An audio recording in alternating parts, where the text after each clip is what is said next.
tuyavoma ari umudugudu wa Buhogo, Nyaruhonga na Mukondo n'igice kimwe cya Rambo na Bukiro. Abo baturage bose bakoresha amazi adasa neza, bose barayakoresha. Gari executive w'akagari nawe atumiza uhagarariye rwa kofe baraza bazana hano kuri uyu mugezi, amazi nabo bayafashe bumva ko ari amazi mabi. Ariko kugeza kuri iyi saha akagari ko gatanga raporo ku murenge. Akenshi duhora n'izo ngaruka kuko tujya duhora n'ikibazo cyo kurwaza inzoka ku bana batoya ndetse no ku bantu bakuru. Urumva ko amazi atugiraho ingaruka cyane. Ni ukuvuga ngo aya mazi yo turi kuyanywa wumva gari kunukamo ibishishwa by'ikawa kandi ukumva garashyushye bitewe yacu tuyavoma nubwo tuyavoma ariko aranduye. Ariko umuntu uri kuyareba gutya ikubona ko asa neza. Asa neza ariko ushobora kuvoma amabida abiri ugasanga wayayungura ugasanga arimo utundi k'utunyorogotwe. Uretse n'ibyo hari ikindi kibazo tugiye duhura nacyo cyaje igisanga iyo minyorogotwe. Buno ntabwo bararekura iyo myanda yabo, bura nibarekura utabashije kuvoma akakanya nta mazi ari bubone. Tongeye tubaha ikaze abakunzi ba West Wide TV. Nkuko mubimenyereye amakuru tuba twagiye mu baturage tuba twahigire tukareba ukuntu ubuzima bwabo ukuntu babayeho, icyo batangaza no muri iyi minsi turimo ya Covid. Ni iminsi itoroshye, ni iminsi dusaba kwitonda, ni iminsi dusaba ni iminsi dusaba ibintu byinshi, dusaba amakondisiyo menshi. Niyo mpamvu ahangaha turi ni mu murenge wa Nyamyumba, murenge wa Nyamyumba, akagari ka Kiraga, wa Buhogo, umudugudu wa Buhogo. Nkuko mubibona rero muri kwibaza impamvu duhagaze hano imbere y'isoko ahantu abaturage bavomera. Ariko wenda turatangira tubaza uyu muntu turi kumwe dusobanuye impamvu turahangaha. Wenda amakuru twajanga dufite amakuru yuko ayo mazi abagiraho yanduye, ariko uyu yareba gutyo uko nari amazi ameze ate, uko nari amazi asa neza.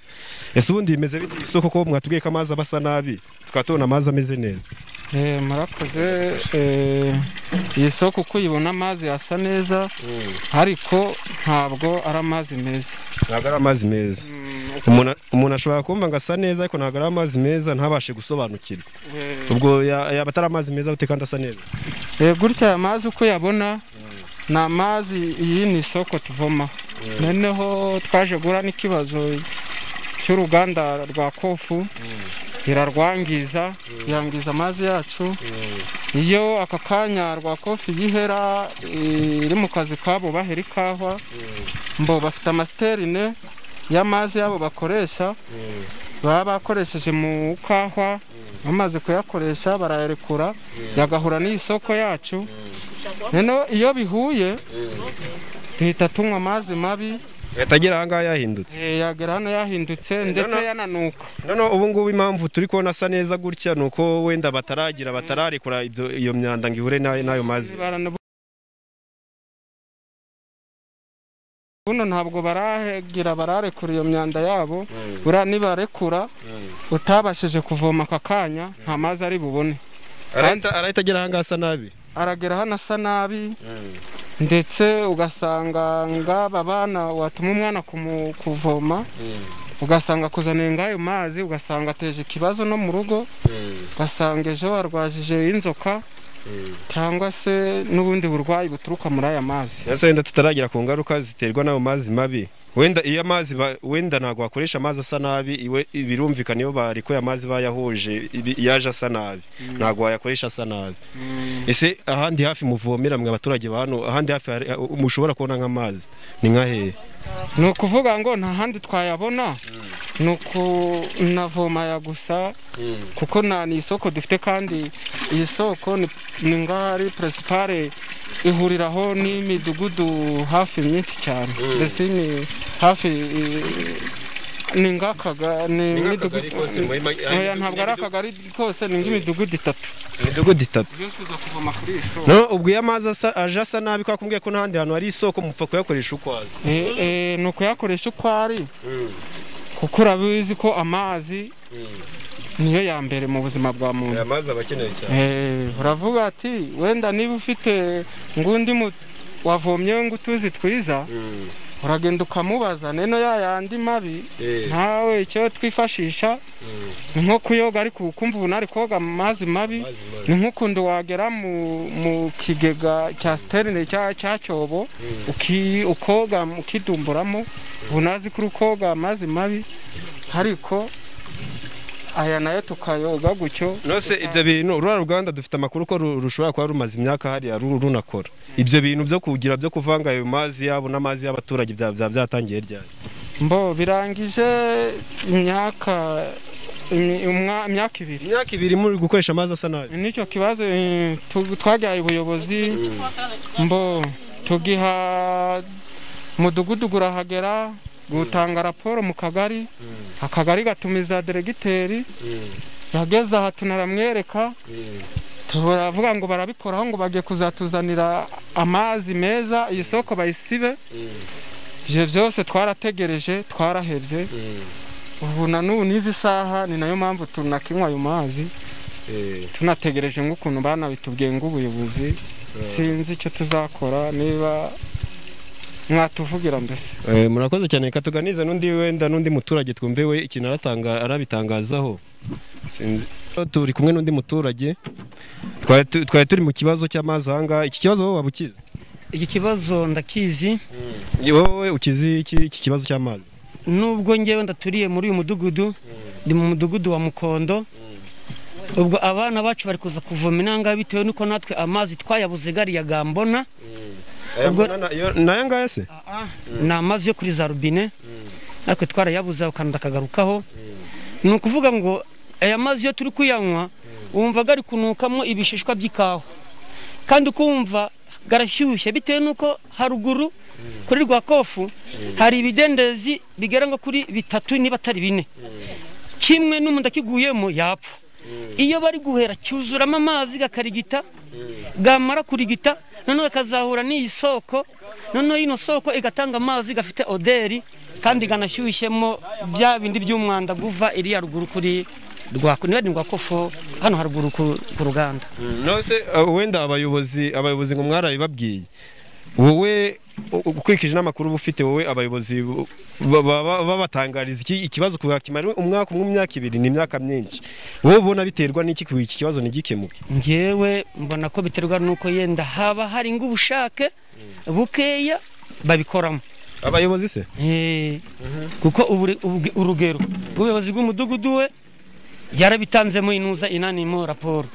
Ubwo rero niba byaragaze ku Murenge bikaba bataraturebeye ngo batubazirize bariya ubwo ndahamya ko mwe abanyamakuru kuva muje mutugenderere kwanza mbonereho no gusiraho nakakandu kwishami ko navuze ko twebwe dutuye urugero ngikano wenda tutaragaruka kuri iyo kano yindi nk'abantu iyo kano yindi uri kuvuga se yo iri he ni nka metero zinga uvuye amasoko iyo ya robine yo bita mbona ariko ayo masoko za robine warutubwiye ko hari irindi soko wenda tutararigarukaho cyane iryo soko naryo riri muri uwo mudugudu.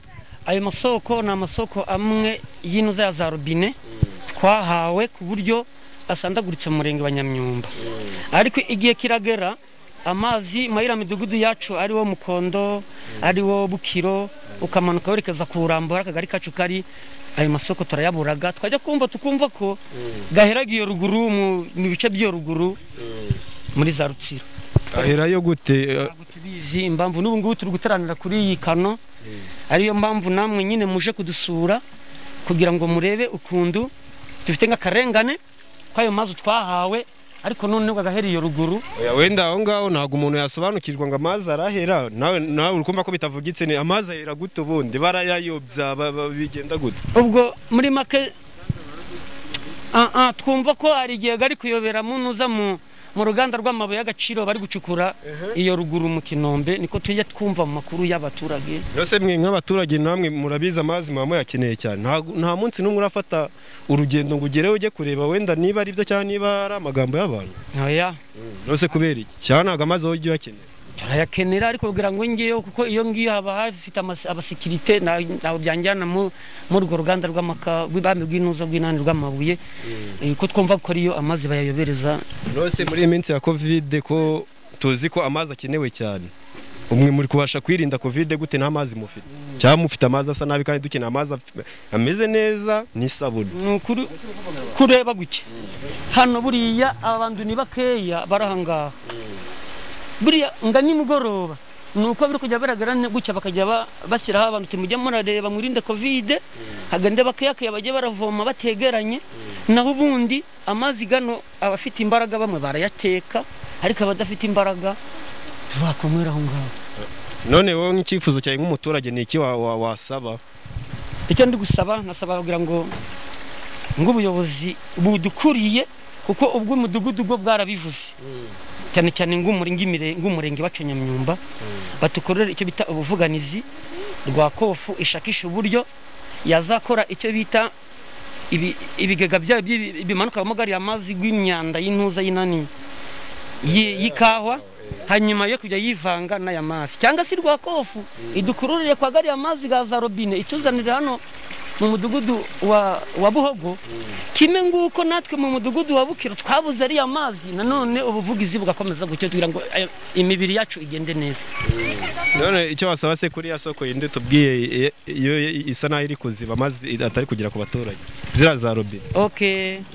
Aho ngaho nakagaruka nasabaga umurenge wa Nyamyumba umuyobozi waho ngasaba cyane cyane n'abandi bamwungirije ko bakwita ku muturage ko bundi umuturage atabonye amazi agira indwara zimize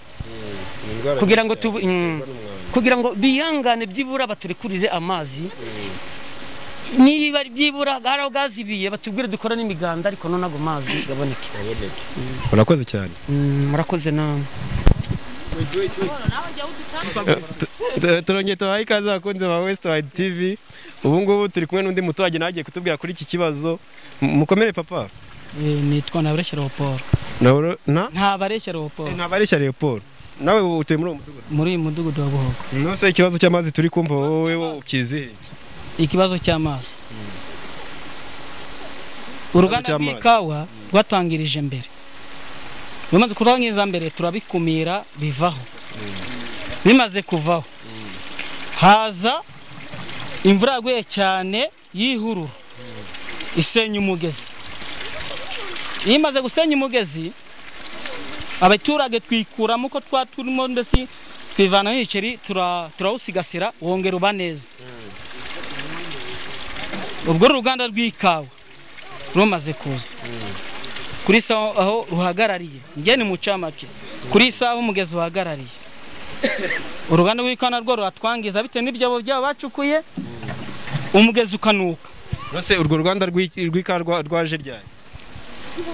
Iyi seze yari narwo racyari rushyashya se? Iyi seze yari ubwa mbere ngubiye ko bazigiye uruganda rw'ikawa rwagereye ina imyaka yo nimye nose imyaka navantini kandi itasobanutse yashize imyaka myinshi urwo ruganda rw'ikawa rugeze ina. Nose icyo kibazo cy'umwanda cyo kusuka mbere rwa kofu nyine rwo ruganda rw'ikawa. Okay twabanje kuba yuko batwangiza tubivamo umushinwa akoze umuhanda amazi yose asandarira he muri uyu mugezi amazi aba ihururu. Okay amazi aba ihururu umugezi tubona urkwangirika dusaba ubufasha dusabye ubufasha aho abashinwa bakingiye ahangaha umugezi utuza gatoya ariko utuza gato aho rero bigarukiye ahangaha muri iki gihe tubwacu twivanamo dukoresha umugezi mu mafaranga yanyu mwebwe abaturage twikuyemo twebwe dusabwa umusanzu ndaho twarayasabye ntabwo mbeshya wenda turaza kuganira n'umwe mu bayobozi banyu turaza kuganira nta kibazo. Ayo mafaranga avuye mwakoresheje iki kuri uwo mugezi? Nta kibazo ngo n'umwunganire turatangira aho twibwira ngo nuhagararira ahangaha nta kibazo. Turatangira aho twibwira. Nitwa Kazungu Gilbert ngaba mvuka muri umudugudu wa Buhogo. Ikibazo cy'amazi dufite hano rero ni ikibazo kimaze iminsi. Ikibazo ukuntu kimaze iminsi aya mazi yacu tuyavoma nubwo tuyavoma ariko aranduye. ariko umuntu uri kuyareba gutya ari kubona ko asa neza. Asa neza ariko ushobora kuvoma amabido abiri ugasanga wayayungura ugasanga harimo utuntu tw'utunyorogotwe.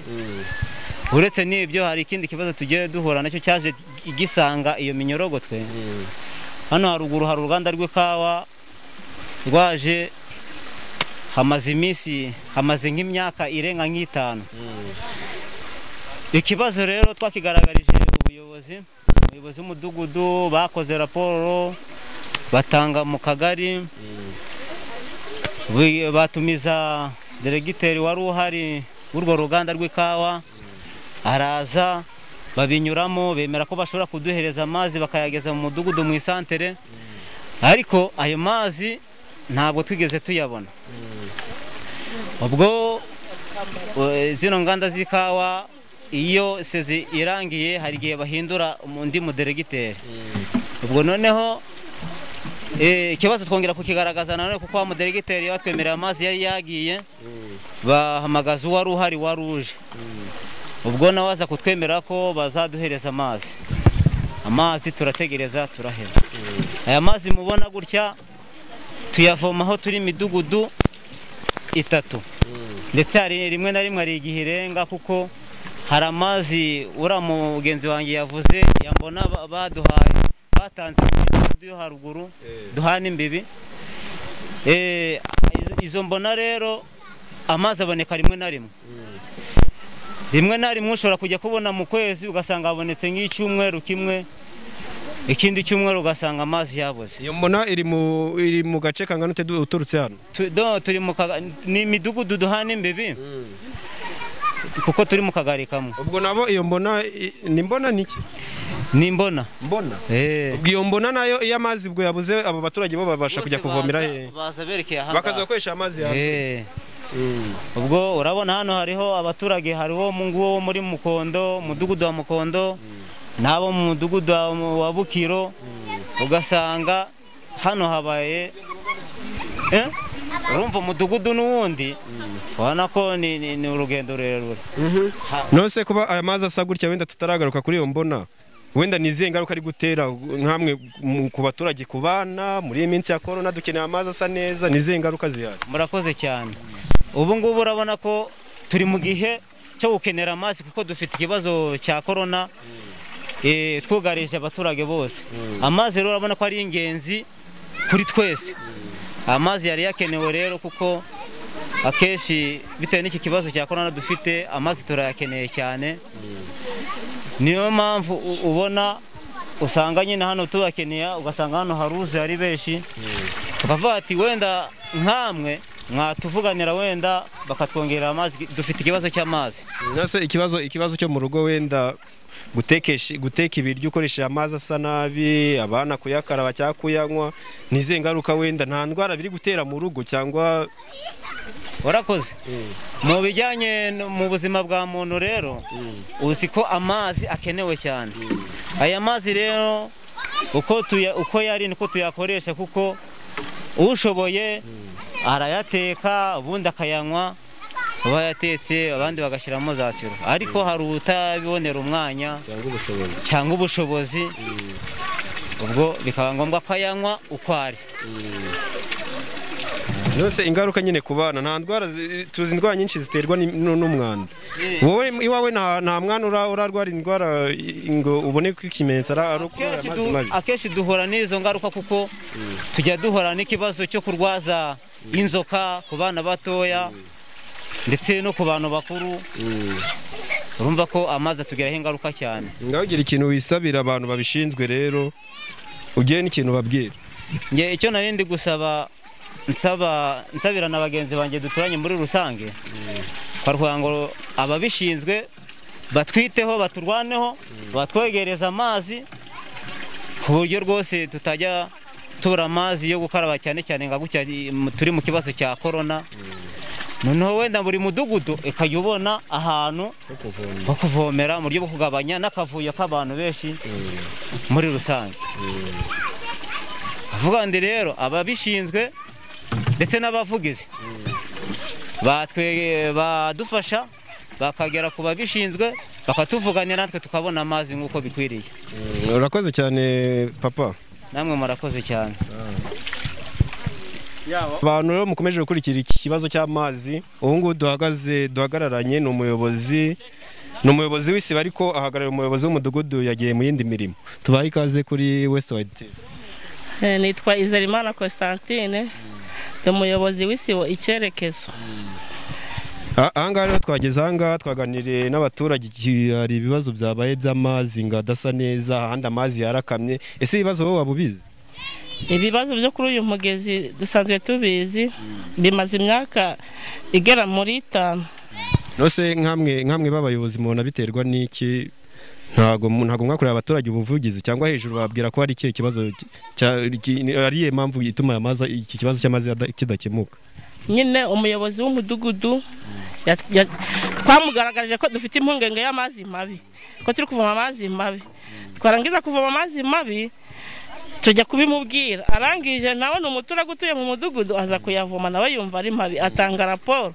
Tanze raporo ayitanga ku kagari, executive w'akagari nawe atumiza uhagarariye rwa kofe baraza bazana hano kuri uyu mugezi, amazi nabo bayafashe bumva ko ari amazi mabi. Ariko kugeza kuri iyi saha akagari ko gatanga raporo ku murenge, kuri iyi saha batubwira ko bagiye kubikemura, kugeza kuri iyi saha ntibarabikemura.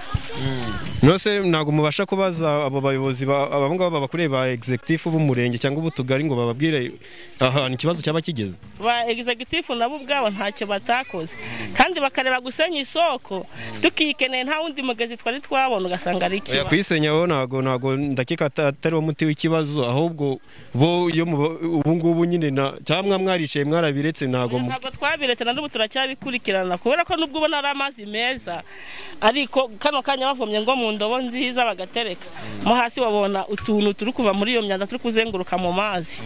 Nose nk'umuyobozi iki kibazo abaturage batubwiye ko kimaze imyaka 2, ni nk'izihe ngaruka wenda umudugudu wawe cyangwa isibo yawe iterwa n'aya mazi adasa neza? Nyine akenshi usanga abana be bamwe barwaye inzoka, ugasanga bafite gripe idakira kubera ingaruka z'ayo mazi mabi. Okay, nta kibazo basigira ikintu wisabira abantu babishinzwe, ikintu babakorera nk'umuvugizi w'abaturage? Ngewe icyo numva abantu babishinzwe badukorera ubuvugizi bakaduha amazi meza. N'ubundi nubwo aya mazi ari mabi tuyahuraho n'imidugudu myinshi ituriye aka kagari ka Kiraga, tuyavoma ari umudugudu wa Buhogo, Nyaruhonga na Mukondo n'igice kimwe cya Rambo na Bukiro. Abo baturage bose bakoresha amazi adasa neza? Bose barayakoresha. Nose muri iminsi ya Covid ko dushishikarizwa gukoresha amazi asa neza, ubwo muri kubasha kubyitwaramo gute? Nyine nawe urumva ko ari ikibazo, bari kutubwira ngo dukarabe amazi meza n'isabuni, dufashe isabuni dukarabye n'amazi mabi, urumva ko ari ikibazo. Nose urumva bidateye ikibazo? Ni ikibazo. Twikomereza komeza usabe abantu babishinzwe. Icyo nasaba ababishinzwe badukorera ubuvugizi bakaduha amazi meza, bakanagira amazi iyo midugudu navuze atabona, bakabaha amazi kugira ngo twebwe tugabanye n'akavuyo muri iki gihe cya Covid. Murakoze cyane. Namwe murakoze.